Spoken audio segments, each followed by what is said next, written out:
Hey everybody, I'm Justin. I'm the digital person here. Small favor, if you have mobile devices, if you can put those on airplane mode, we are streaming and it does interfere with the recording. So if you just turn off your Wi-Fi while the class is going on, we deeply appreciate it. Okay, someone needed...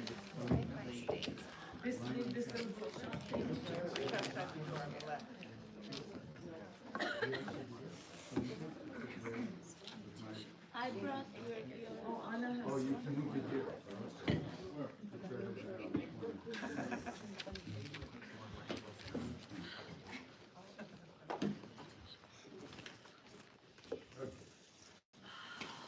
So, we're going to sing Hanuman Chalisa first. And then we'll do open the floor to questions. So Bob can answer them. Either one. Either one.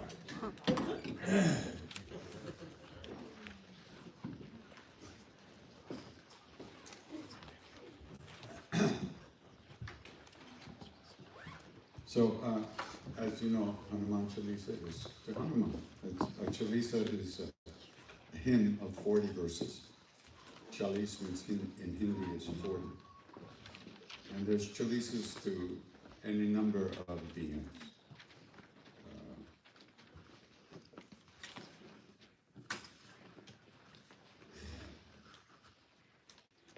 Do you know the story of how we learned the chalisa? You must. I've told it 400,000 times. Tell it again. Just tell it. Tell it again, please. Tell us. Tell it again. Yeah. I'll tell it again. 4,000, 400,000. We're still. So, like, we got to India, and at some point we were living in a small town near the temple, about 45 minutes an hour from the temple. And every day we come to see Maharaji, hang out, and when we came into the temple, they gave us this little booklet with a yellow booklet with a picture of a flying monkey on it. I had about 100 of these booklets in my room. When finally, you know, the clouds parted and I actually asked, like, what is this? You would think, you know. So I was told it was a prayer to Hanuman. So Hanuman was one of the deities in this temple. It was the first one that was created there, and we absorbed from the Indian people that Maharaji, they saw Maharaji as Hanuman himself, and many devotees have had these experiences where they experienced Maharaji as Hanuman. And so I thought, well, you know, if we could learn this, then we could sing it to him, because we knew secretly he wanted to spend more time with us, the Westerners. But he was having trouble figuring out how to do that. He gets it. Why aren't you laughing? So that's exactly what happened, though. So we went. My friend and I, Rameshwar, we had to learn the Hindi alphabet. We didn't know what we were looking at. Every letter. And then we went through it syllable by syllable. You know, it took about 2 months, more than 2 months. During this period where he had sent us away, we were up in the mountains. And this guy who worked where we were, he taught us a simple melody, and so by the time we returned to Kenchi for the fall, we knew it. We knew how to read it anyway, and we had just started singing it. So Tuesday is Hanuman's day in India, Mangalvar, and it's the day that Hanumanji is worshipped. So Tuesday? Tuesday. Every Tuesday. Oh, Monday. Mercury. And Mars. Sorry, right? Hmm? Sorry, Mars. And so we decided that we would surprise Maharaji and do a special puja to him. The first puja the Westerners had done, would do to Maharaji.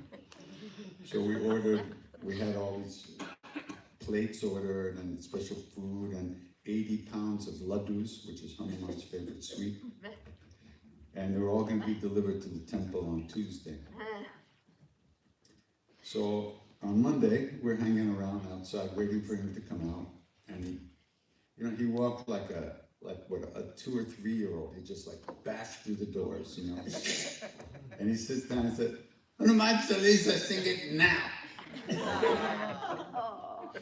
So we were like, what do we do? So we ran and got our books and everything, and that was the first time we sang it to him.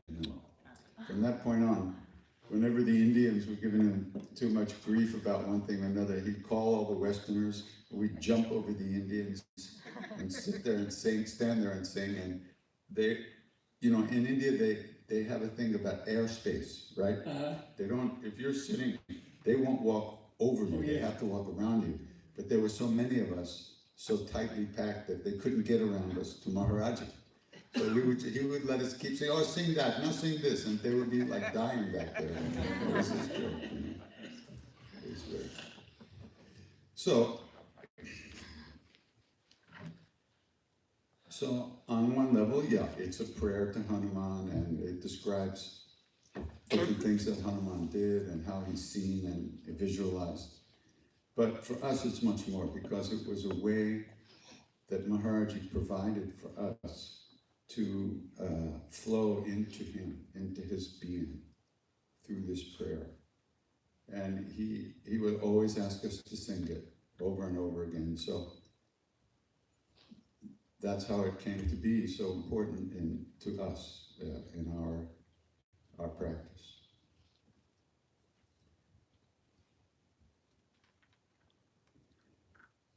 And when we sing it, the main thing is to feel that you're connecting to Hanuman or to Maharaji or to any one of the great saints, great bodhisattvas. It's not necessary to understand exactly what the words mean, but you should have try to develop that feeling of offering the sound of your prayer to. It's an offering. It's a way of connecting. Eventually you learn what it means, but the most important thing is to have that feeling of connecting. And eventually you might know what the words mean, but at that point it will only help you connect more deeply. If you learn the words first and the meaning, you get stuck with that too much, and you don't connect. And the whole thing is connecting. Not the whole thing, but a lot of the thing is connecting. And eventually you do understand what, the different qualities of Hanuman and stuff like that. It's all in this prayer. And it starts off with, it says, Shri Guru Charana Saroja Raja, Nijaman Mukuru Sudhari. I take the pollen-like dust from the lotus feet of the Guru to clean the mirror of my mind, of my heart. So what is that dust? Pure being, pure awareness, pure consciousness, pure love. To clean the mirror of my heart. So our hearts are like mirrors, and the dust on the mirror of the heart is all our stuff. Our shame, our fear, our grief, our selfishness, all our stuff. And that distorts the image that we see when we look in the mirror. So I'm looking in my mirror now, and I see everything out there. And the more clean my mirror is, the more clear and representative of what's actually out there. And eventually, when there's no dust on the mirror, pure being is reflected, is seen clearly, instead of our own subjective nonsense, which is mostly what we live in. So the prayer itself, it starts off. So the dust, Nisargadatta Maharaj says that the Charanamrit, or the dust of the lotus feet, is pure being, pure consciousness. And then it says, Sri Guru Charana Sarojana, Nijumana Mukuru Sudari, to clean the mirror of my heart. Bharano Raghuvaru Bimala Jasu, Jodaya Kupalachara. So this is an interesting thing about Hanuman. So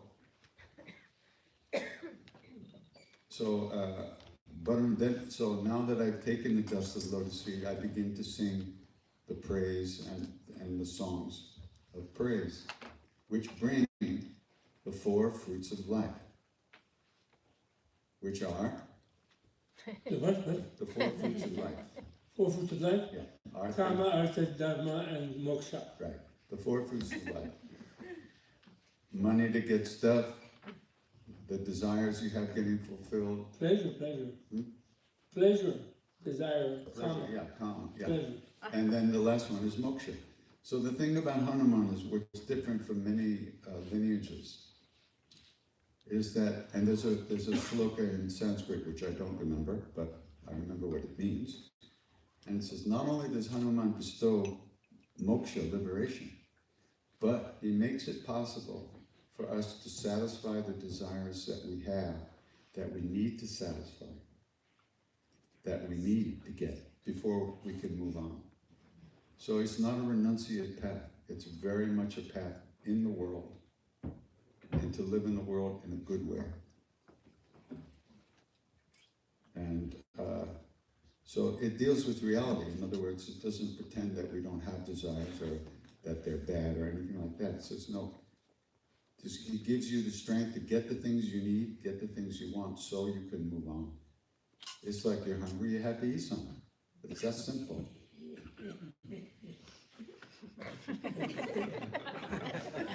I like that. Beautiful. So, Buddhihina says, Buddhihina is, I don't know shit. I don't know anything. Buddhihina. So, Tanujanike. I know that this body is useless, has no understanding. Sumiram Pavana Kumar. So I remember you, son of the wind, Hanuman. Bala Buddhi Vidya Dehu Mohi. Give me strength, give me intelligence, give me wisdom. Bala Buddhi Vidya Dehu Harahu Kalesa Bikar. And remove all my obscurations and all the stuff, all the dirt in my aura, in my mind and heart. So that's what this prayer is about. We're actually asking for something. Now, I used to fight with my Indian father, Mr. Tiwari, all the time. When I was all depressed and everything, he said, ask Maharaji, ask for something. I said, I don't want to ask. Why don't you want to ask? I don't want to ask. I don't want to bother him. He said, I don't think you should ask for things. Oh, are you happy? No. Then ask. It was a pain in the ass. And he was always fucking right, that's the problem. He was always right. But we used to fight all the time. So it's called a doha, that verse, the first verse. It's very important. Don't just go into the Jaya Hanuman. The first part is to bow to the Guru and make that connection. Or whoever you bring to mind.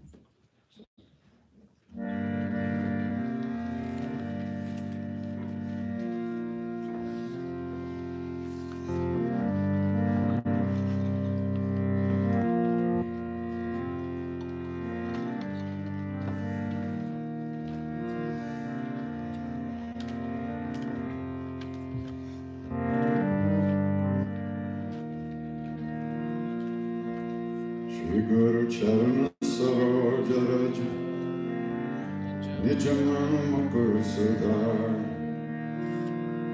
Varano Ragubara Bimala Jasu Jodaya Kupalachar Buddhihina Tanujanike Sumeram Pavanakuma Siyaram Bala Buddhi Vidya kalesudika Syavara Chandra Balaje Sharanam Jaya Hanuman Jnana Masana Jaya Kapili Sati Loka Pujana Ramaduta Tulpa Maladana Anjani Purta Pavana Satanam Mahavira Vikram Bhajarangi Kumati Nivari Sumati Kevisam Panchavarana Viraja Subesa Kanana Kundala Kunchita Kesa Apaduro Vata Viraja Kange Mujajane Usada Shankara Shivana Kesari Nanda Teja Pratapa Mahajagaranda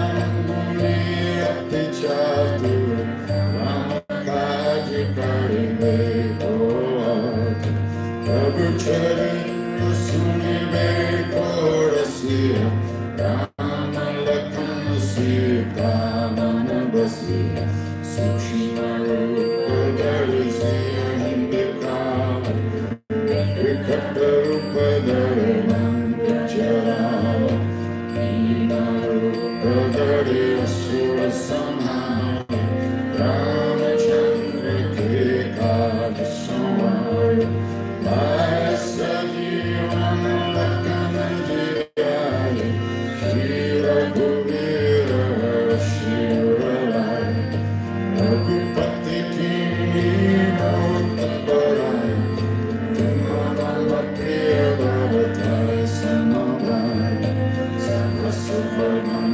Tumaro Jasagama Asikari Shri Bhakti Gandhavagama Samadika Brahmani Munisa Bharata Sharada Sahita Isa Umakunde Gopala Jahande Kavi Govinda Kari Sate Kanande Umarupakara Sudriva Yukina Rama Nilaya Chatapalina Kumaro Mantra Vibhishana Mani Ange Saravana Malagadana Sahasra Yojana Paramana Viyota Himadura Paladana Prabhu Mudrika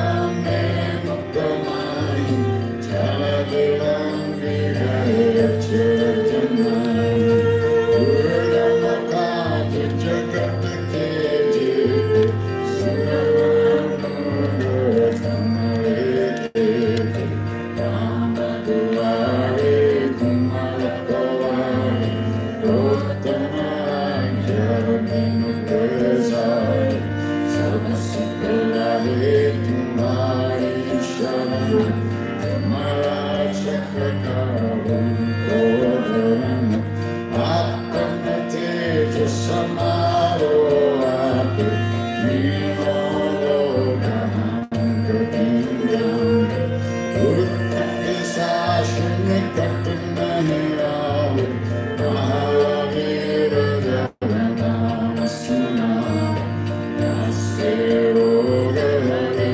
Sabakira Japatanidankara Hanumatavira Sangakati Hanumana Churari Nanakrama Bachana Dhyana Dolari Savaparama Tapasviraja Tinake Kaja Sakalati Masaya Orama Orata Jokoilari Soya Mitra Kirana Palavari Ayura Padata Patumana Epadasudha Jagata Ujiyari Sadhu Santa Ke Kumarakawari Asura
Also at the last verse, Pavanatanaya Sankataharana, Mangalamurti Rup, Ram Lakana Sita Sarita, Hridaya Baso Surabhuta. So, Pavanatanaya, son of the wind, Pavanatanaya Sankataharana, destroyer of calamities, destroyer of suffering. Sankatana, Mangalamurti Rup, embodiment of all blessings, of all that's auspicious and good.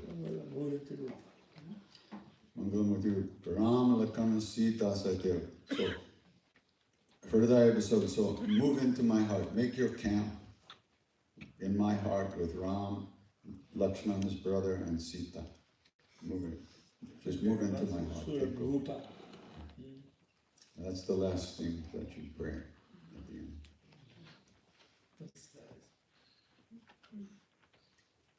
Vasahu means dwell, come dwell. Yeah, come dwell. Vasahu Sura Bhuta. Oh yeah, Surabhuk. Surabhuk means the supreme form. With Ram, Lakshman, and Sita, this is the supreme form, the three of them.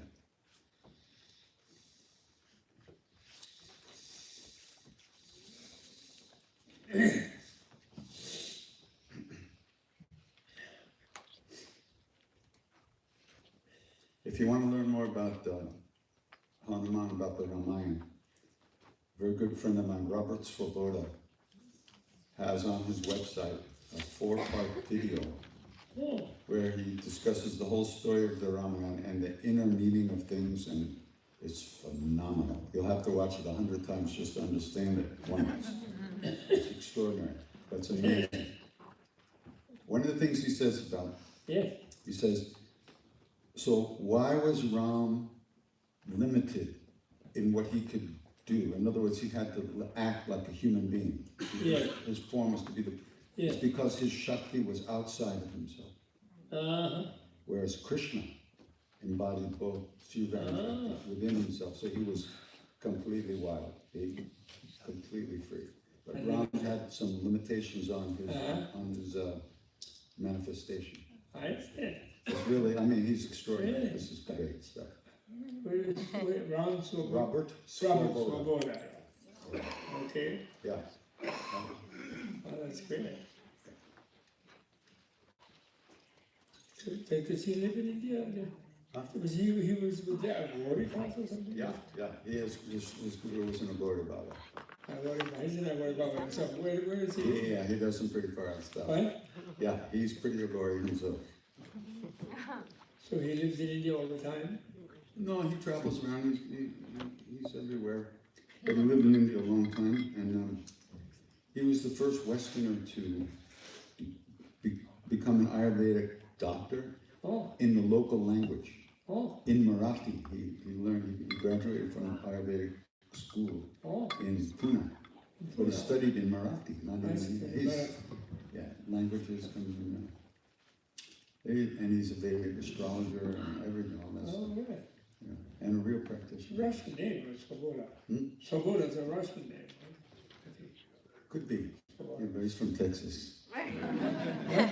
He's from Texas. Yeah. It is?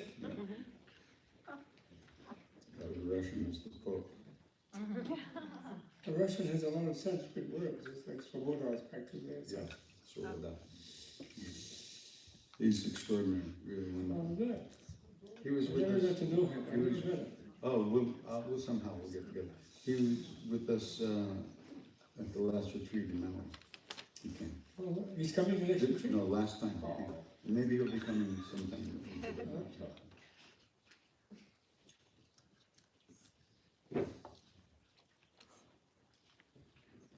So are we doing Q&A or what are we doing? Yeah, I think maybe since every 2 steps I take somebody asks me another What's question. that? I think maybe we could spend some time doing that. Yeah. So we have a microphone, and as soon as you're silly enough to actually ask something, the mic will be put in front of your face. Anna, do you have a question? Yeah, No. I have a question. Okay. There's one over there. Yes. Hi. Closer. Hi. I wondered if you guys could talk about and since Tibetan Buddhism and Hinduism is different, the theistic, monotheistic or polytheistic differences between the two. Is Buddhism polytheistic religion? I guess that's my question. You're asking about, you want Bob to speak about the difference between polytheistic Hinduism kind of thing? Yeah, I think of it as a monotheistic religion, but I'm sorry, what's that? if you could talk about the monotheistic versus polytheistic view on Buddhism. the monotheistic version of Buddhism, or is it monotheistic or polytheistic? neither. It's not theistic. Don't ever say theistic It's around neither Buddhist. monotheistic or polytheistic. It's infinitheistic. That's what I like to call it. And there is a habit in India nowadays of saying that Hinduism is theistic or whatever, and polytheistic actually usually they say, although actually some kind of Vaishnavism and some kind of Shaivism is really monotheistic. You know, because they have one absorbing the other ones, you know, type of thing. It's an Indian thing. And then they say that Jainism and Buddhism are non-theistic. And I begged His Holiness to stop saying that. And he kept resisting, especially when he goes to Muslim countries. And he loves to announce, like once this has been going on for 40 years. Like once at Harvard Divinity School, one of his first visits in America, like 79 or 81 or something, I was like teaching there, visiting Professor Bill. And he was there and he's like, I don't believe in God. I'm saying, Your Holiness, please don't say that. Please don't say that. They freak out, you know, like, meanwhile, you're not non-theistic. Buddhism is not non-theistic. There's plenty of gods. Buddha talks to them all the time. They ask him to teach and do this and that. You know, he talks all of them. And and then where do you live, Your Holiness? And he said, Lhasa, he says. So what does Lhasa mean? La in Tibetan means Deva. Sa means Bhumi. Deva Bhumi. So you live in the God's place. Lhasa. So, and then, and the point is this. Brahma, you know, who in Buddha's time was considered in India to be the creator. Now, let me tell a story. There was a monk, Kivata was his name, and he was not sure he liked Buddha, who he liked, or he was like a yogi, but he was a great yogi, and he developed the ability to go out of his coarse body into a subtle body, to go in all the heavens with samadhi power. And he finally worked his way up, and he got to Brahma heaven, and he went into Brahma's kingdom and throne room, so to speak. And there was Brahma with all kinds of gods around in his retinue. And he said, "Oh, mighty Brahma, I have a question for you. What existed before you created the earth? What existed before you created the four elements or the five elements and created the earth? What was there and how did you do it?" Sort of kind of thing. And then Brahma said to him, great Brahma said, "Excuse me, do you have an appointment?" He really did. He said, and then, "Do you know I'm great Brahma, Mahabrahma, and I'm the great," you sort of reciting his different names, you know, Brahma. He said, "Yeah, I know you're great Brahma, Mahabrahma, and the creator, and blah, blah, blah, and I know that, and I wanted to come to answer that question, because I don't understand the world, and you made it so you would know, I thought you would know how it works, and please, yeah, but you don't have an appointment," and he just brushes them all. The Brahma does. So finally, he keeps persisting, and Brahma keeps dusting them all. And so then, okay, I'm sorry, I'm bothered. You, great Brahma, he gets a little frightened, actually, the yogi, and he's leaving in his soul body, and he's going out down to the lower pure realms of pure form, heavens of pure. There's 17 heavens of those kinds, supposedly. And then as he's going out, and he gets outside of the main throne room, and he's going down in this vast palace of hologram thing, then he suddenly, "Stay, come here. And it's Brahma. And he's like, "Don't worry, I'm leaving, you know. You don't have to chase me out. No, I'm not chasing you out. I want to talk to you." Brahma said, "You do? You just chased me out." "Yeah, I couldn't talk to you in there." Truth be told, I don't know how it works. I didn't create it. I just was the first person who showed up. And I was wondering what was going on. I was all alone. Where is everybody? What's happening? I'm here. And then suddenly, pop, all those other gods you saw around there, they showed up. And gods don't have wombs and they don't need that. They just appear like in a lotus. by apparition it's called. And when they saw me preceding them, they said, Dada. And then at first I said to them, I'm not your Dada. I don't know what's going on. And then they got so freaked out. And then finally they persisted, and I said, okay, everything's under control. Like, I'm your dad, I'll be your dad. It's all right, everything's fine. Don't worry, it'll be fine. And it's been going on like that for millions of years.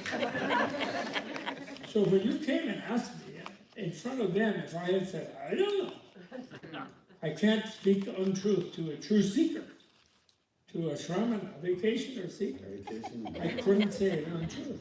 But if I had said in front of them that I don't know what the heck is going on, they would have all had like total freak out identity crisis.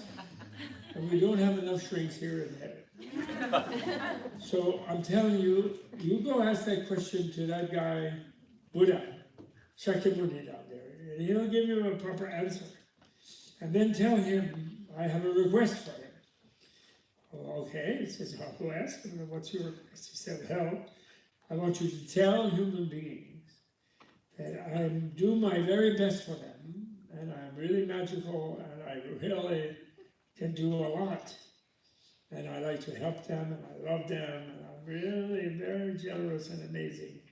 But one thing, when horrible things happen to them, please tell them it's not my fault. I am not omnipotent. I didn't create the horrible things. They are sort of own karmic evolutionary history, and there are things, life is beginningless and endless. We've been in other universes together before, and we're all working on it. We'll work it out. Please ask Buddha to tell them that, because I don't like it when they send me hate vibes. When horrible things happen, they have Holocaust, they have like terrible things, And that reminds me, I want to take a moment. Yesterday, this horrible creep went into this rabbi's house with a machete. Yeah. And then they somehow chased him out after he wounded a bunch of, one of them is still in critical condition. Yeah. I just saw that during the lunch hour on my phone.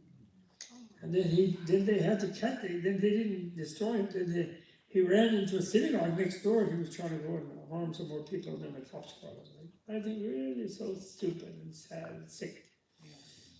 I don't know, let's just reflect on it. Send out a silent vibration, no more of this. Really. So anyway, horrible things. So Brahma doesn't want to be held responsible. God did not want to be held responsible. And then there is a marvelous thing. There's some beautiful things in the Buddhist tradition. For example, when the Buddha is conceived in the womb of his mother by a deity who is not a virgin, she's the chief queen of King Shuddhodana, his father. But he is conceived without the father being present when she's on a retreat. And she herself experiences it as a dream, which she talks about. She's picked up, her bed was picked up when she's asleep by the 4 guardian kings, who are like the Santa Claus deities in India, Dhritarashtra and Vaishravana and Virupaksha, and another one, the 4th one. And taken up to Mount Kailash, actually, the bed was in her dream.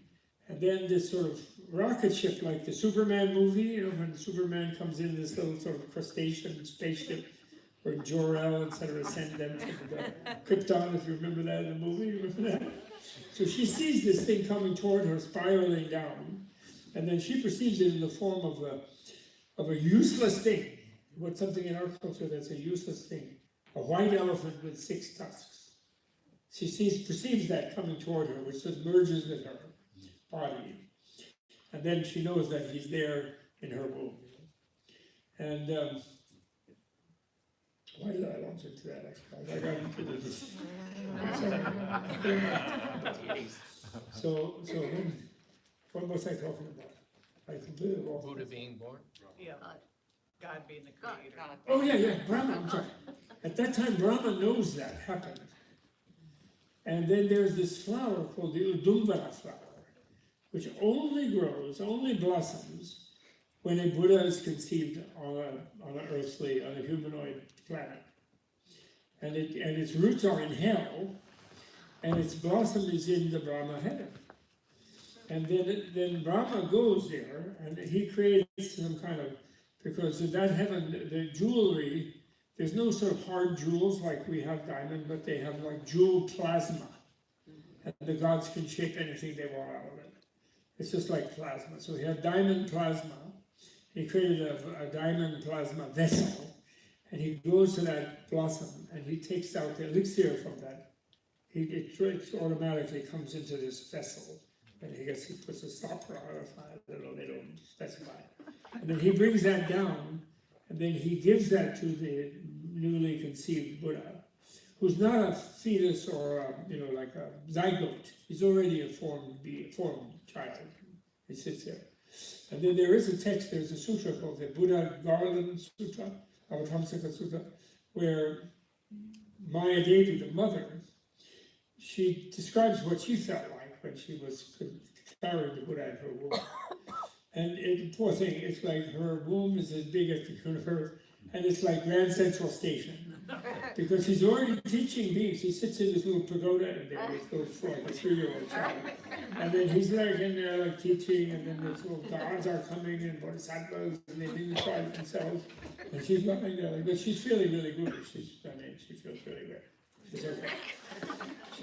She really enjoys it.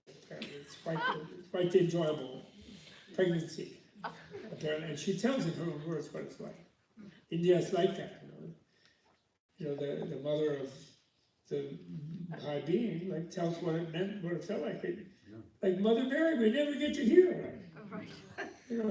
Jesus is there, God's son. She must be getting hormones from God, but we never get to hear. Same thing with Hanuman. The patriarchs. Same thing? Yeah. What happened? So Anjani was sitting out on a hillside. She was the mom of Hanuman? She was Hanuman's mother, but Really? she's just newly married. And she was sitting out on a hillside, and she felt something enter into her. And she got uptight, and then she got uptight? yeah, she got nervous. Oh, no. Who's that? What's going on here? And then the wind god said, don't worry, it was just me. And you're now pregnant, and you're gonna have your son's gonna be a great hero.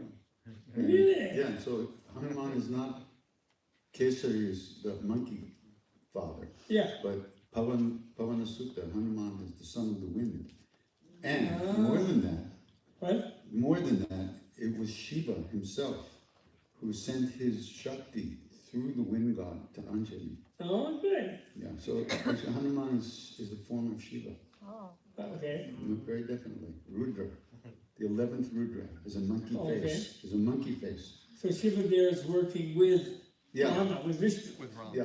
He says he wanted to help Vishnu, so that's what he did. So see, that's this. So this all happened about your question about theism. So the Buddhists really are, and this includes the Pali Theravada Buddhists, who until the Buddhism was wrecked in India by the invasion of Muslims, by burning down all their institutions and libraries and whatever, and monks. Then, until then, Sri Lanka also had Theravada, Mahayana, and other monastic schools than the Theravada, what are called Mahasangika schools, which have only persisted in China, actually. And so they never had this thing about we're just not Theravada, we don't like Mahayana. There were a few individuals who were like that, who were called lesser vehicle people because they are like literally Hinayana, which Hina means kind of deprived vehicle people. In other words, they didn't have the majesty of the vision of the universal vehicle, to be here now, like it's all non-dual and blah, blah, blah. They were dualistic. They thought samsara sucked and you have to leave to get to nirvana, But there are very few of those until after it was wrecked in India. Then there was a war between two princes for the control of Sri Lanka, and then the one who was backed by some sort of conservative fundamentalist Theravadins. They wrecked the Mahayana monasteries, the main Mahayana monasteries. So really, even the Theravadas are constantly talking to God, and that Sutra of the Kevada Sutta, where he goes and talks to Brahma, that's a Pali Sutta. Pali Sutta. And Buddha has the whole creation of the universe sutra, where he talks about it, how it's created, and the first king, and it's really very interesting, because it makes a critique of the idea of divine kingship, and kings are actually elected by people, like a giant policeman, to keep them from harming each other. That's the role of a king. So they're really like a prime minister or elected. They're not really like they're not divine and can't do no wrong, so to speak. They don't have absolute divine right of kings, which the Brahminical kingship theory gives them divine right. But the Buddhist one changed that, and you see this change in the Maurya dynasty in the 3rd century before the Common Era, in the pillars of Ashoka, which are all over India. These edicts written in pillars. You see the change. So Buddhism, I like to call it infiniteistic, and that connects with Abrahamic thing actually, because the Abrahamic thing, in the idea that God is unnameable, ultimately, that God is not representable in a murti of any kind. It's like a Shunyata teaching. It's like trying to prevent people from absolutist tribalism, that our tribal God, is like the big God who will beat up the other gods, and we'll win the battle, and we're the chosen by our God, and our God is going to knock down your house and all that crappy stuff. The Abrahamic thing is based on transcending that, actually. And if God is everywhere, and God then becomes ethics, and then you get that whole ethical tradition in Judaism. And then the Christians kind of get confused, or maybe a little bit in the middle of that, because then they have God's only Son, and then they resurrect a big absolutism. And then the Muslims actually reveal, go back to the Judaism thing, and no murtis, and God is everything, and you just have to surrender to God. And so then when people use these God things, which they do in India, and they do East and West too, and they say, my God gives me the right to kill you, and then Dalai Lama is crying. He really is unhappy. It's so unhappy when I've heard him the last 2 years, and he says, what is this, Sunni and Shia killing each other? That's terrible. They never used to do that in India. There were Sunnis and Shia in India when they never did that. And he gets so upset about it, really. The whole Persian Saudi thing, terrible. So Islam means, surrender. It doesn't mean conquer and kill.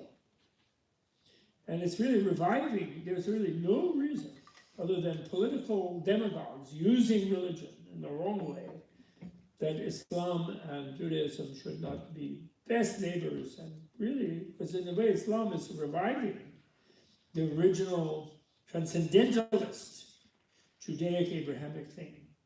And in India too, they have that where, look at that, Shiva sends the monkey hero god to help Rama, who's an incarnation of Vishnu,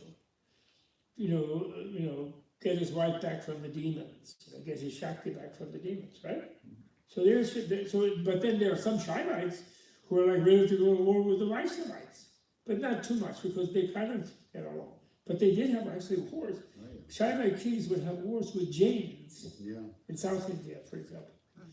So it's just people misusing divinities. And the emptiness theory is to prevent that, the freedom theory. And I believe that the unrepresentable deity tradition is trying to also prevent that between the city-state kingdoms and the alluvial kingdoms in the Middle East, actually. I think so. And they're bringing that greater tolerance and transcendentalism and transcending because what is the absolute tribal God, right? America, so we're Americans, the Protestants, some of those Protestants I saw once on TV in the 70s, I think. I was up late at night for some reason.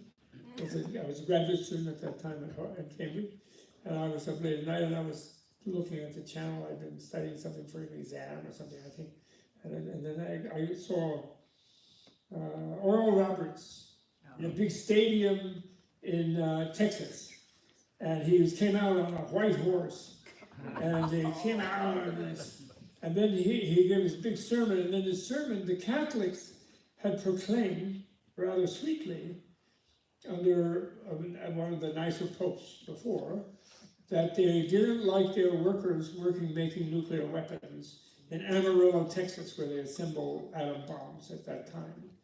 And so they were leaving those jobs. And Oral Roberts was saying, that's great. Let my followers get out there and get those jobs and make those more bombs. Because God told us we should have that bomb. And we'll get all those unbelievers. And I was so sick. I was just shocked. I don't like it. So that's the absolutizing your own God, you see, and then you think.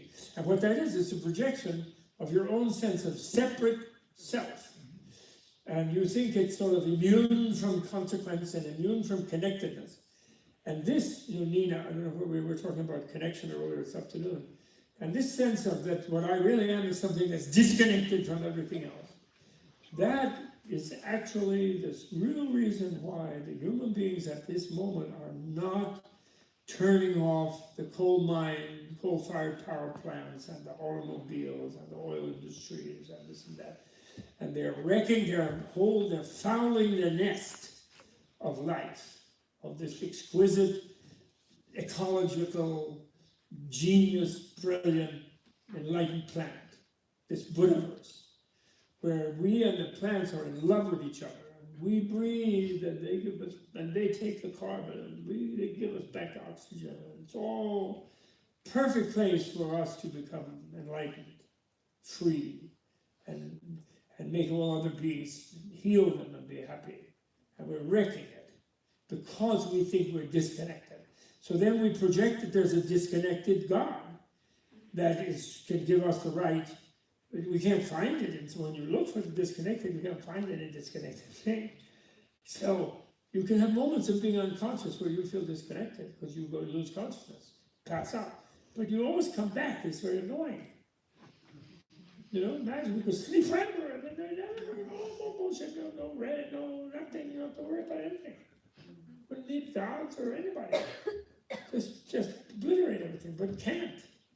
Can't get away from it all. We're all totally connected. Once you're all totally connected, the interconnected what emptiness means is not some nothingness. It means once we're totally interconnected, we can do nothing but improve the interconnection. And the best and the worst thing in interconnection is anybody suffering within it. And it doesn't mean just humans, any animal. Or in micro, and microbiome, 42 billion genes, microbiome. I can't put some Roundup Monsanto poison on you. I can't eat that. Because I'm connected to you. I'm so sorry. Okay. Have some tofu. Non-GMO. But the human being has this problem of thinking they're disconnected. So then they project that onto the divine, and the divine is nothing but love. Because the greatest power is interconnection. And then once you really feel interconnected with everybody else, sort of it's all one energy. And that's the most powerful energy than any kind of. So it's like that's my theory about why the good guys are more powerful. It's a patented theory, but I'll share it with you. The good person loves everybody, right? And so whatever they do is empowered by being aimed toward the fulfillment of everybody. And everybody, when you accumulate all their needs, is a huge demand. So it's really a big force. The bad person is just a self-centered person who just wants to do something for their absolute little self. Yeah. And so there's a countless of them, but they are infinite in number times one.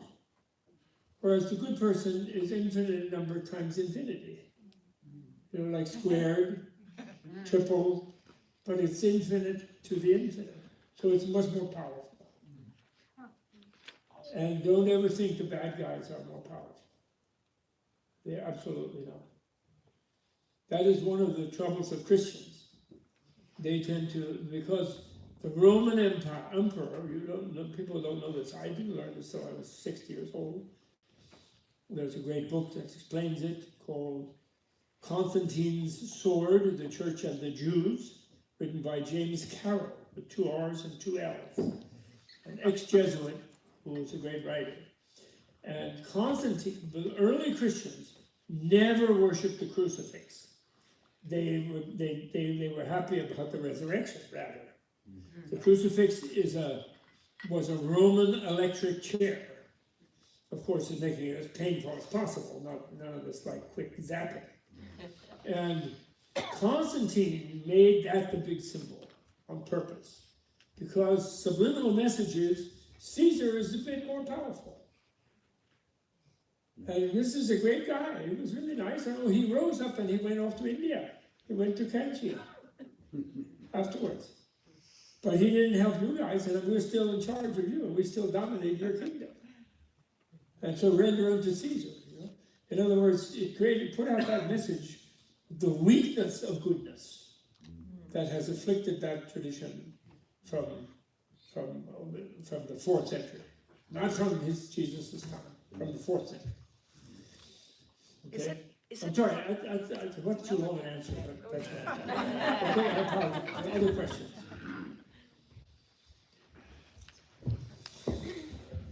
From what? Has a fatherless conception.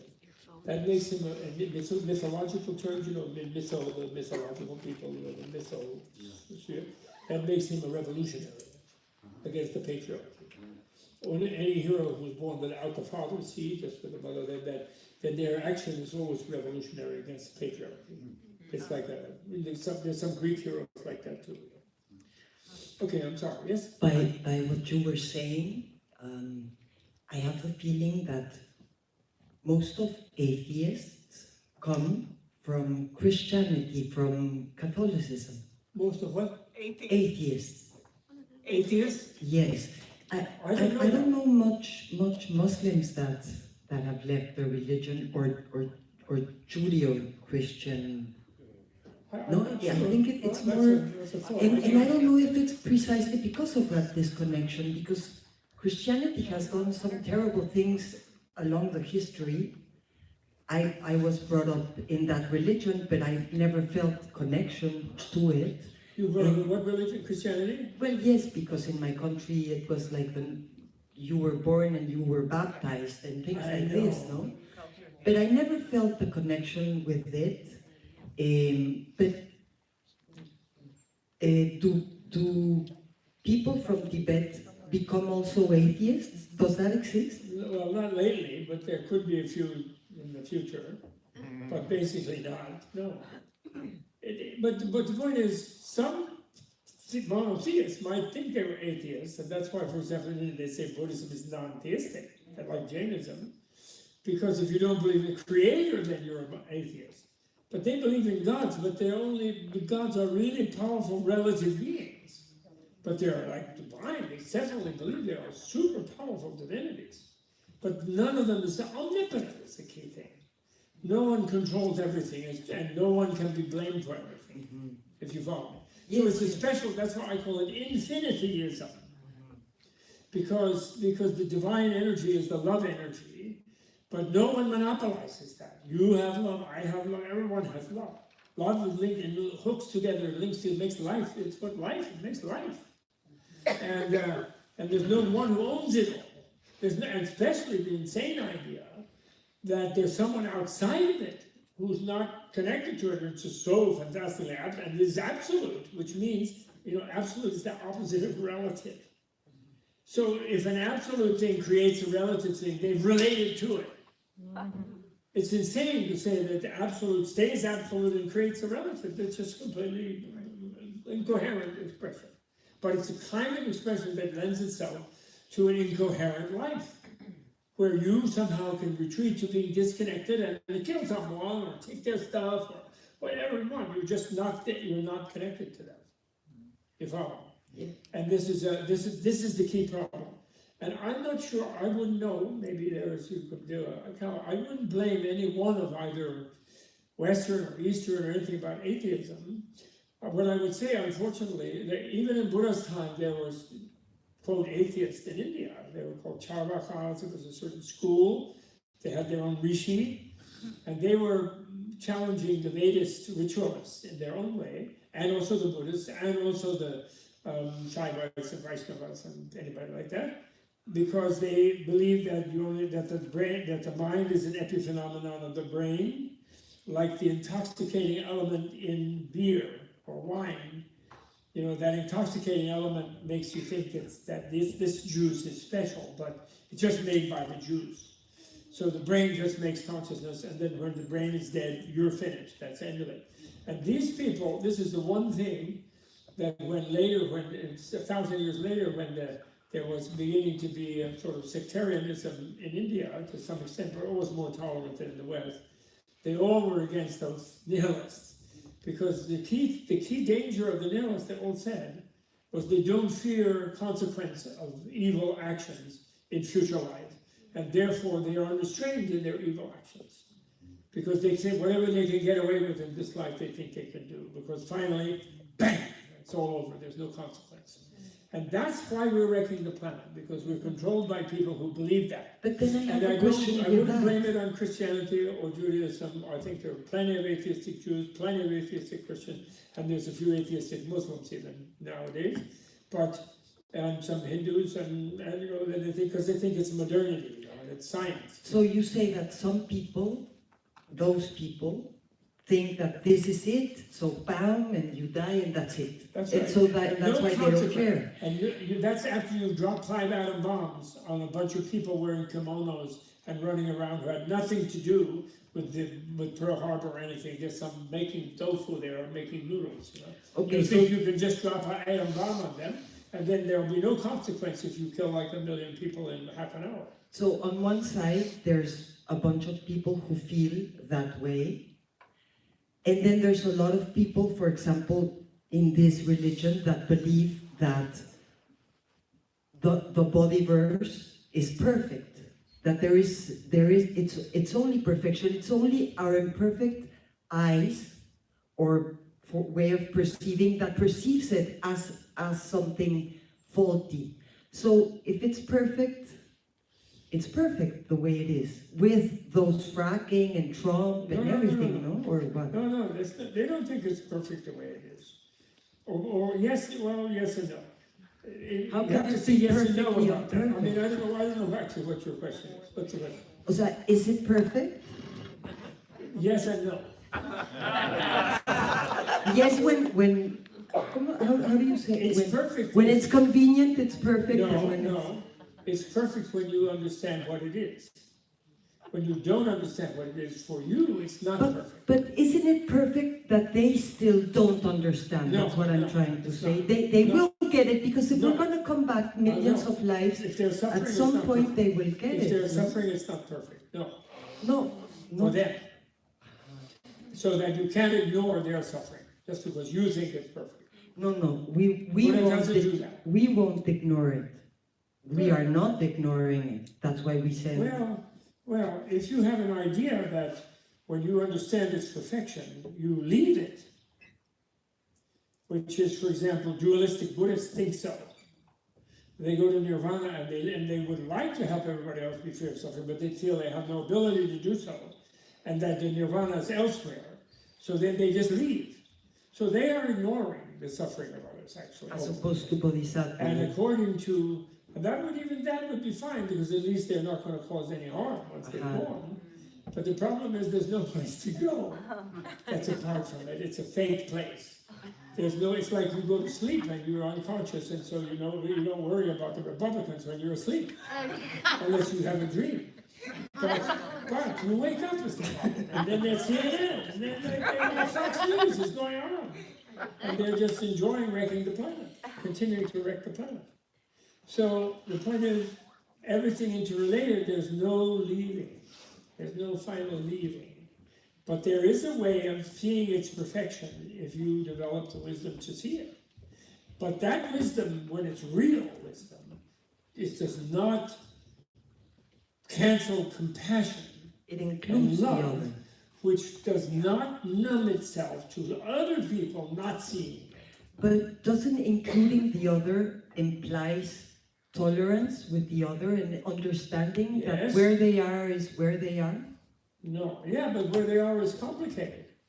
So apparently, now, when they say inconceivable, it's because anything I say will be inadequate to it, and anything you say even will be inadequate. What you say being very important to you, and what I say being important to me, but we cannot express it. Even Buddha cannot express it. But we can highlight its complexity, which is when you become a Buddha, you will see even such a benighted person as myself, a worried, distracted, dissatisfied, freaked out, aging person. But you will see me as made of bliss, like every cell and every piece of the microbiome, and everything is made of bliss. And then you will be amazed to see that I don't know that. And I'm really dissatisfied, and I'm really upset, and I'm trying to look for some improvement somewhere. And you will see both things simultaneously.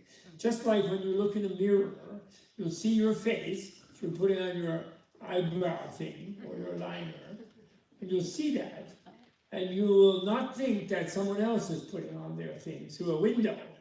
You will immediately correct your misperception of a three-dimensional room through the mirror.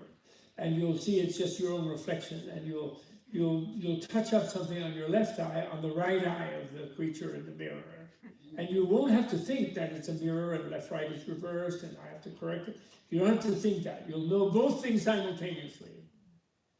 Okay? So what you will know simultaneously is that every other being is totally blissful as they are. Yes, in fact, they are actually made of bliss.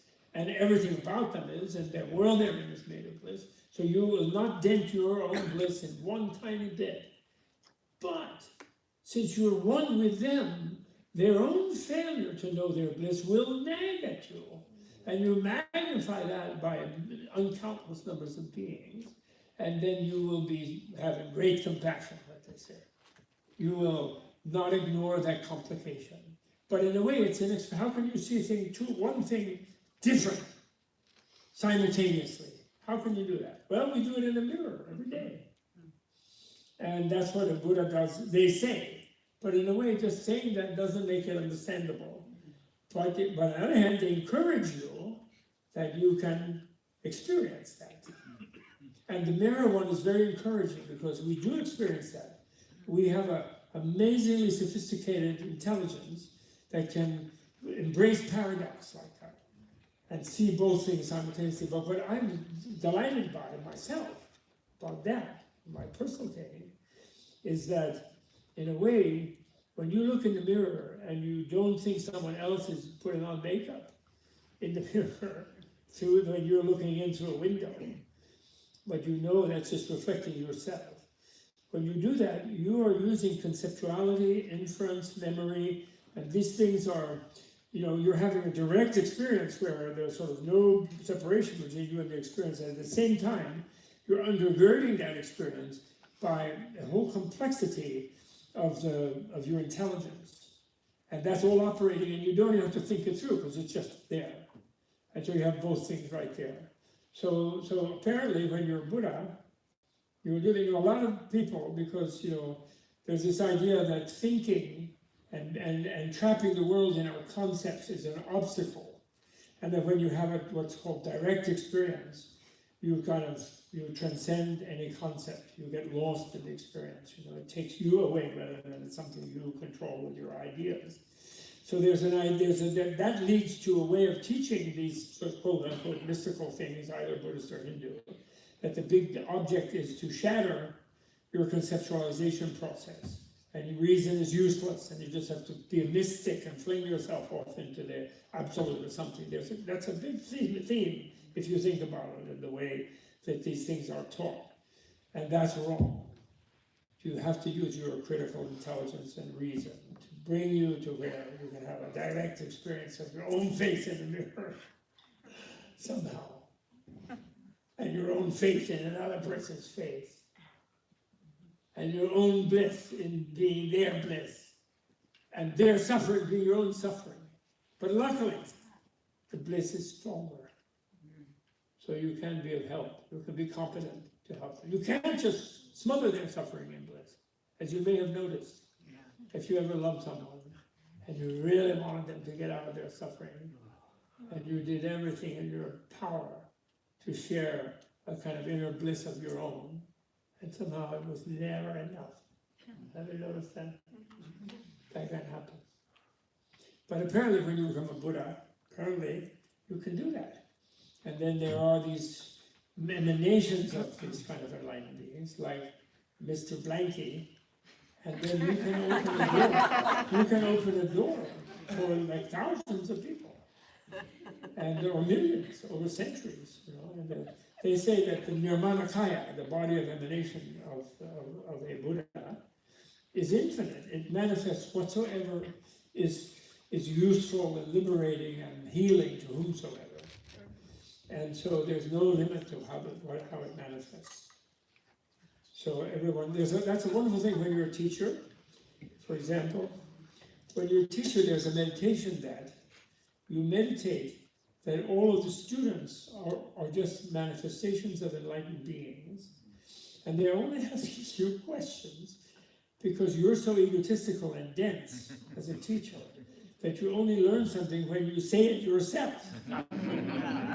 Because you're too egotistical to listen to anybody else. And so therefore, they're all Buddhas asking you questions to make you learn it yourself. And so they teach you that way. And it's very good, you know, because it's, of course, the danger for any teacher, the sickness for a teacher is to think like, I'm so great and I know something that my student doesn't. So it's like, I'm really great. And then, I'm not going to tell them all right away. I'm going to save some, and then I'm going to sell it to them. It's called Acharya Mushti in Sanskrit, the tight fist of a bad teacher. Acharya Mushti. And that means they don't really share everything, you know? Because then they become useless to the person because the probably person knows.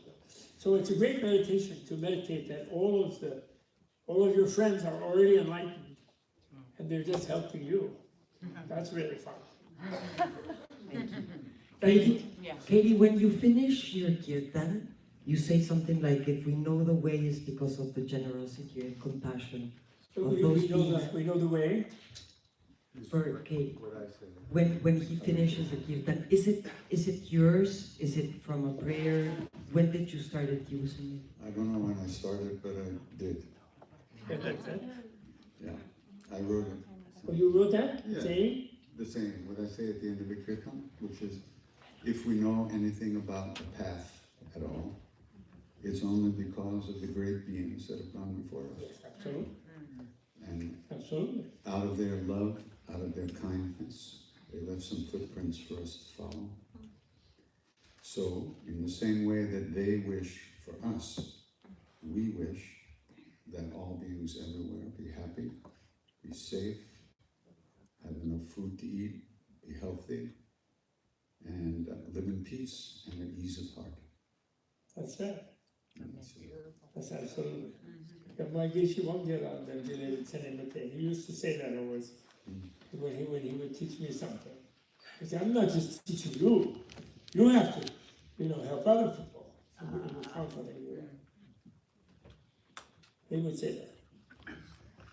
In other words, the repaying of the kindness of the teacher is by genuinely sharing whatever you got, whatever benefit you receive with others, as best you can. And not using it to dominate them or to manipulate them, but to just share it, whatever helped you. That's definitely the tradition. Yeah. Absolutely, thank you. Where are you from, by the way, your accent? Mexico. Where? España? Mexico. What? Mexico. México lindo y querido. Si muero lejos de ti, que digan que estoy dormido y que me traigan aquí. Que digan que estoy dormido y que me traigan aquí. México lindo y querido. Gracias. What a wonderful country. Gracias. I do love it. Okay. He's great. Yes. Kate, this is for you, Katie. So, talking about the polarization or the separation of the mass, what's happening now in Republicans, or however you look at it, did Maharaji have any thought or teaching in the macro, or was it all just personal? Teaching, did Maharaji have any Did he- thought of teaching? On the separation that's occurring in this mass dynamic, or was it always the personal? He's teaching everybody all the time, everywhere, already. It just may not look like that to us. But he, you'd be sitting with him and he'd go like that. And then he'd look at you and say, the mind can go 1,000,000 miles in the blink of an eye. And you realize you just went somewhere and did something. You know, the only limitation that we faced being with him was our own inability to see and really know who he is. He's not in time either, so he's not in a hurry.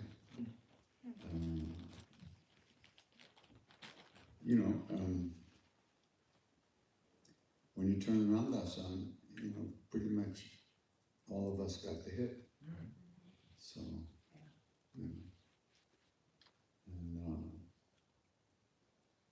so there's no way to say what he's doing, what he's not. He's a siddha. Siddhas do, they don't teach necessarily. They just change you, and they don't ask either. Well, I feel him as teaching by example very much. For sure. I mean, Being so connected to you, mhm. and what you felt that made you so home, feeling like home, Yeah, was his total acceptance absolutely. that the bliss you thought was actually what you were. Yeah, And on the other hand, he didn't neglect that you certainly didn't feel like that. And that he helped you find methods to discover that. And of course, he realized your main one is your art, your chanting, and that's where you connect to that. yeah, but he never asked me to chant. He never told me to go forth and multiply. Yeah. My life arranged that it got to the point where I recognized that if I did not chant, I was going down. Yeah. So I had to. Yeah. But he never told me. He didn't so much really tell people what to do. Right. But he lit them up from the inside, so their own insides would tell them. Right. So, So yes. Yeah. Right. That's all you can do. You can't force anybody to be happy. Yeah. No, that's for sure. That's beautiful. So it does, through your music, I feel it does come through you and it goes through us, and that's how it gets spread. So thank you for that. Yeah.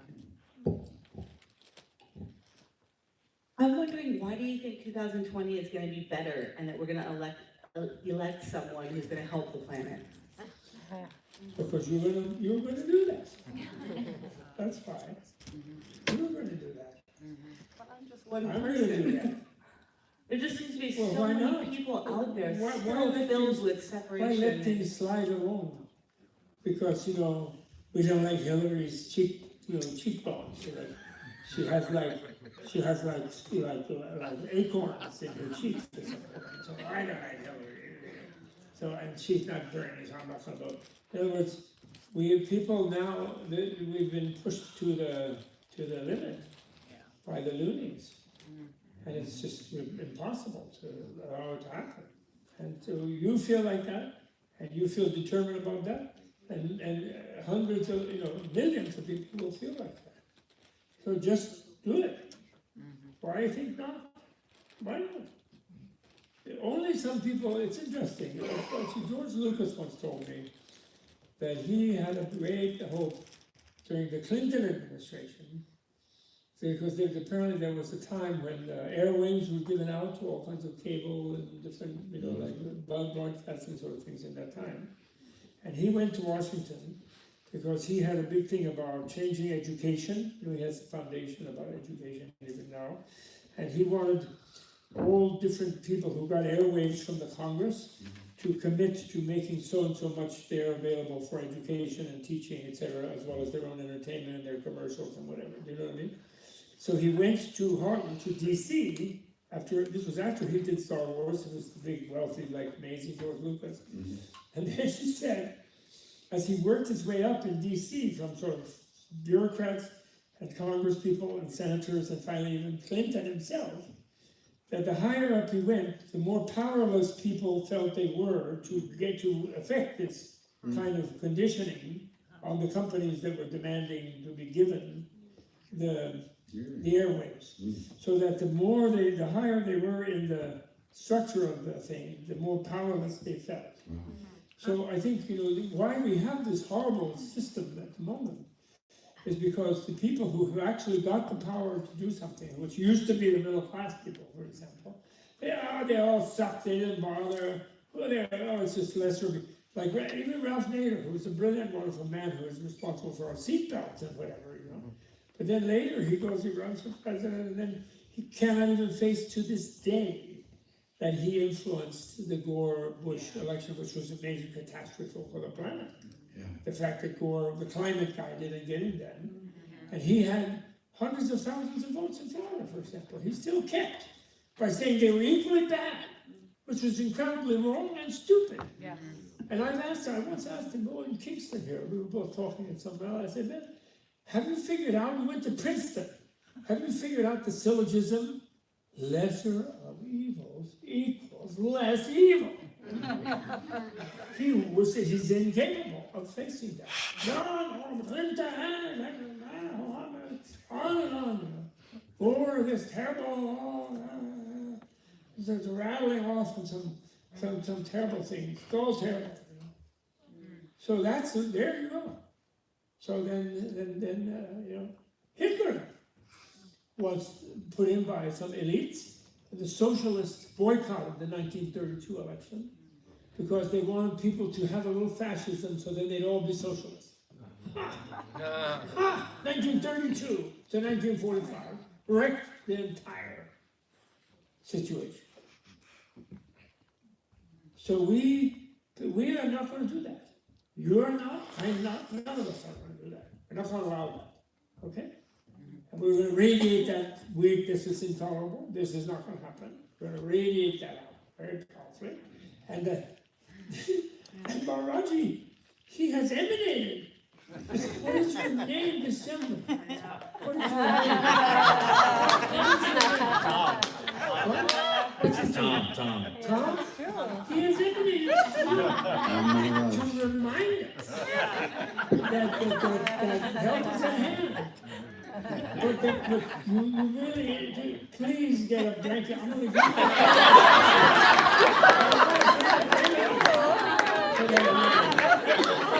I'm trying to find a blanket, right kind of blanket. I want your address. What? I want your address. Don't give it to him. He sits here, it looks like I just can't sit all day. Yeah, I am somewhere. you somebody who was older than this, but he's just like that. That's amazing. So I detect in your question the sense that we have that we're weak and we have no power and that people can't really prevail, they're going to come and kill us, they're going to do this, and then that just makes you unhappy. And the point is, the other reason we're doing this, we're all going to be happy. We're going to, Greta Thunberg actually got mad when that pig walked past her in the UN there, and she says, how dare you, and she got a little upset there, but usually she's pretty cheery, actually.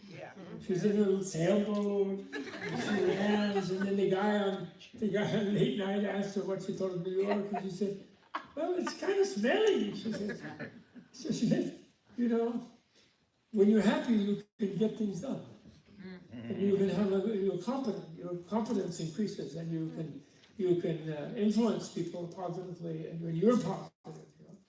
Remember that God said to Shariputra in the Vimalakirti I read, he said, you're deficient in your positive thought, and that's why you see the world as full of crap. Because your mind is full of crap. So you'll be happy, and then you'll see the way, and that's what we're doing, trying to do, right? And that's what his song is like that. Krishna is really Mr. Happy. We had a little problem when Radha was mad in the Gita Govinda, my favorite one, but you guys don't sing that one. I guess it's not a mantra, but in Gita Govinda, Radha gets jealous of the gopis. And she says, I'm not going to talk to you, to Krishna, and then he abases himself, and please take me back. I was, I just cloned myself to the gopis, but you are my wife. And then he asked her to put her foot on his forehead. That's a big thing in India, where your foot is. So he worships Radha that way, and then she takes him back. Of course, she always to take him back anyway. She puts him to the ringer in a certain way. Me too, she says. Me too. Stop running after those gopis, she says. And there's a Saki, the fact that go between what? the fact that he manifested 10,000 forms I know. to dance with all the gopis at the same time, each one thinking that he was only with them. What? He managed, like, I don't know how many, like thousands of different Krishnas, dancing with thousands of the gopis. And each gopi felt that she was alone with Krishna, and Radha was in the middle with the real Krishna. Yes. And he's manifesting. That never occurred to her that was unusual. No, it did, but she just wanted to be Yeah, she wanted to give him a hard time. She wanted to rub it in, and he loved it, actually. Of course. He loved it. And he loved the power of it, Yeah, Who wants like some helpless thing, He wanted the powerful Shakti, and he got it. so after Krishna left Vrindavan, Yes, and he went to be the king, yes, he sent his disciple Uddhava. okay, He sent him back to Vrindavan to give a message to the gopis. yes. And the message was, I'm ever with you, I'm everywhere. Am I wrong? Yes. It's something like, don't worry, I'm always with you. And they said, Yes. shut up. We don't want to hear about this shit. We want him right here. We want to hold him, We don't want to don't give us this non-dual really? stuff. Yeah, they were great. They didn't want any part of it. They wanted to stay Well, in the bhakti. that's the Nirmanakaya, Yeah, yeah. The Nirmanakaya is there's that much need, and you multiply. And then they say, and that's totally selfless and totally altruistic. And yet, it's very pleasurable for the self. Sure. And as Dalai Lama says, if you want to be successfully selfish and really fulfill your desires, be altruistic. And then that's called being a wise selfish. He said. I like that one. Geshwara used to use that phrase also. Yeah. At least be a wise selfish. And that means be selfless. Yeah.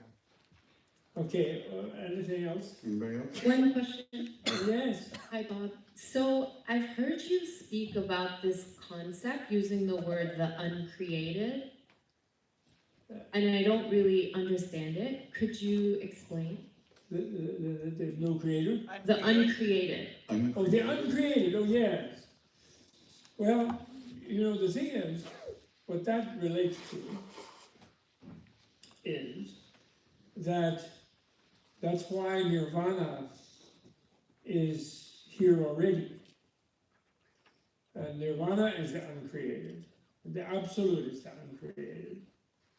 And therefore it can only beginninglessly exist. And if it's the real, you see, this relativity is the unreal real. The real is the uncreated. But since in the case of the non-duality of the real, the created is uncreated too, because it allows this unreal real to manifest. So, which cannot be explained. Actually, in the Vimakruti, I thought we would get to it today. There is a famous 10th chapter. It's called The Lion's Roar of the Silence of Vimakruti.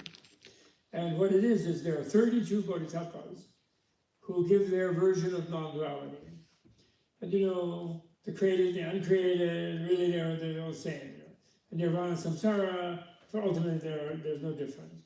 etc., etc. You know, there are 32 versions of that, and then Manjushri, the Prince of Wisdom, of Transcendent Wisdom, he's the 32nd, and he congratulates them all, and he said, maybe he's the 31st, I forget, so Vimalakirti is the 32nd. I'm sorry, I forgot, I lost count. But whatever it is, he says, what you guys all said was really great. It was so non-dual and complex and challenged all our dualisms. It was marvelous. But the problem is, you said something, and it's inexpressible. So then that's a problem. Then he says, what do you say to me? Is that? And then 32,000 people present, gods and humans and fairies and ogres and whatever it was, they all attained the high stage of enlightenment from his silence. But there's a one great thing in the Vimalakirti where, remember the goddess, she criticizes Shariputra for maintaining silence when he was asked about nirvana.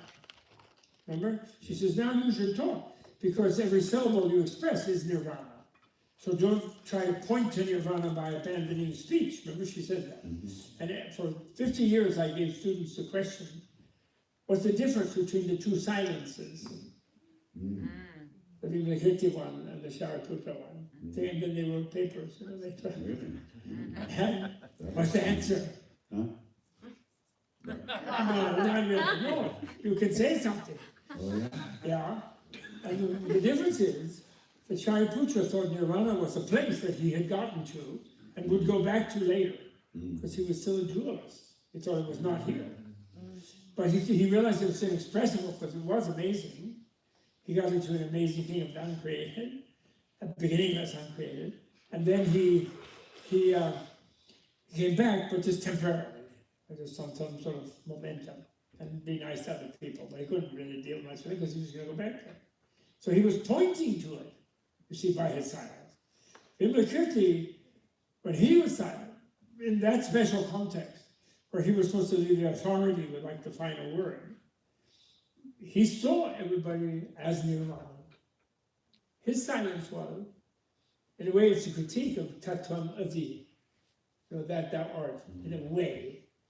Because if you are that is to say, if you are nirvana, if you, mi amiga de Mexico, ¿cómo te llamas? Sasha. ¿Cómo? Sasha. Tasha. Satya. Sasha. So if you, Satya, are nirvana, Satya. do you really need to be told? So he saw everyone as already nirvana. As Satya said, perfect. In his silence, that's what he was. He wasn't pointing to anything. He was feeling it. He was seeing it. He was seeing them feeling it. He was neglecting temporarily their not feeling it. And in that way affirming their presence in it. He was being here now with them, uncreated. And this connects to what I call, maybe this is a good way to segue into what I always want to share with everybody. If we have time. A little time, I have 6 minutes, perfect. I want to, it's what I call my consolation prize. You know what that is, a consolation prize? Yes. Tenemos en español el precio de consolación, tenemos una expresión como así, ¿sí? ¿Tenemos? Yes. Okay, consolation prize is what you give to the loser. Right, the winner gets the prize. And then you give a consolation prize to make the loser feel better. Okay? So I award myself a consolation prize of the uncreated. And why do I do that? Because I'm not here now. I'm worrying about the election. And we're going to win the election. And I'm worrying about my great-grandchildren. And I'm worrying about being here now someday, whenever I achieve nirvana. And many other things. And the pain in my knee. So I'm not really here now, in the true being here now. But I understand enough about being here now, about nirvana, which is what this refers to, that I know I will be there, here, now. I'll be here now, then. And I know that when I'm here now, then, I will realize I was already here now. So we will enjoy being here at Menla together. Yes. Then, Then, no, not just then. Because then at that time, will be all the time. So we'll be enjoying now then. So we'll be in Nirvana now and created retroactively. That's my consolation. that's a great 50 years in consolation. this life of studying these things and still not really realizing, not really being here now. There are little moments and little something and the understanding about what it should be and will be, and therefore knowing that it will be okay then, now. All right, that's the consolation prize, which I like to share with everybody. And you understand that. So therefore, for example, when you do achieve nirvana, have you ever learned something, and when you learned it, it was a kind of thing that when you learned, oh, I always knew that, but I wasn't paying attention. Oh, I think you learn it on blind dates. You have that thing in a little mini way. You have a blind date, and the minute you see the person, you know this one is an idiot. And probably Republican. It's going to be terrible. But do you act on that and say, oh, so sorry, I'm feeling bad. I don't want to be even sick, and I'm coming down with something tonight. No, you're polite. Oh yes, let's go to that funny restaurant. I hope they don't have MSG. There you go. And then finally, eventually, you get to the point. Okay, good night. And then you tell yourself, I knew that right away. Why did I waste my time? I followed my intuition. I didn't listen to my intuition.